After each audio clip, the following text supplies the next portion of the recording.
ទិដ្ឋភាពនៃភ្នំសំឡូតហៅថាអូជួមកលំនេះមើលប្រសង់កំពុងតែទស្សនកិច្ចថាតើល្អប៉ុណ្ណាមានសម្រស់បែបណា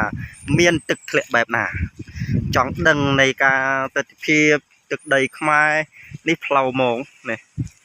អីនេះតោមនោះនំស្អាតទេរដូវវស្សាភ្លៀងទៅរៀងមិញរៀងនេះធ្វើឥឡូវកាលពីមុនកាលពី93 94នេះអត់ទាន់មានអញ្ចឹងទេឥឡូវមាននេះទឹកធ្លាក់ទឹកអូនេះសង់កំពុងតែទស្សនកិច្ចអូមានភ្លើងបើកថ្ងៃឥឡូវតំបន់នេះគេអត់ប្រើភ្លើងអគ្គិសនីអីដែលយើងទេគេប្រើភ្លើងនេះរហ័សទឹកនោះនេះហើយពីដើមគេប្រើនៅតាណាទេនោះធំនោះនេះភ្នំមើលទឹកហូរដល់ហើយធ្វើការញោមគាត់ធ្វើការនេះគឺទីស្នាក់ការកណ្ដាលហងភ្នំនេះមិនតិចទៀតអស់ណែខ្យល់បាក់ហ្នឹងហ្នឹងមានលោកមានអីជាច្រើនហូរហែដែរណា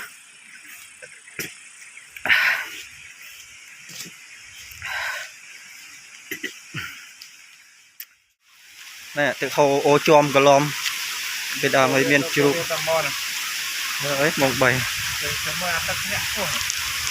កាច់ទឹកឡើងនេះ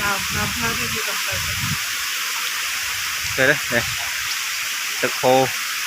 មិនចាញ់ទឹកស្ទឹងសង្កែយើងហ្នឹងវត្តស្ទឹងកែយើងល្អដែរណាអត់តែបិទទឹកឲ្យខ្លាំងទៅបើកលិចខិតបាត់ដបងយើងហ្នឹងណានេះកម្មភាពព្រៃឈើអីដល់កនេះសួស្ដីម៉ាដាមthe mountain in Cambodia the what go to visit in some load the Battambang province ចេះអង់គ្លេសតិចតួចដែរគង់តែទស្សនាកំសាន្តអីធម្មតានេះ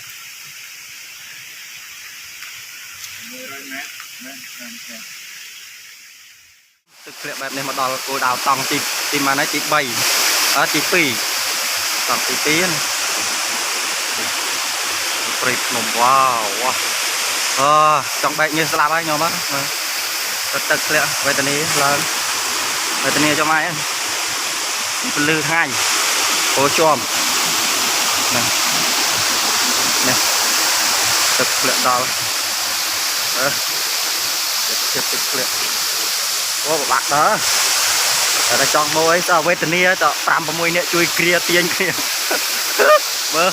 ដល់កបណ្ដោយនេះទឹកធ្លាក់តង់ទី2ទៅតង់ទី3ទៀតឡើយអូជួប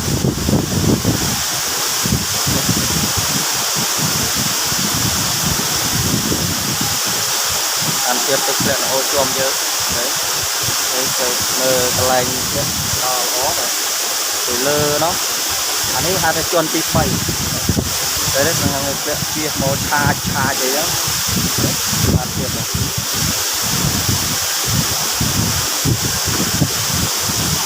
តែនេះអានេះទៅវិញទៅនោះ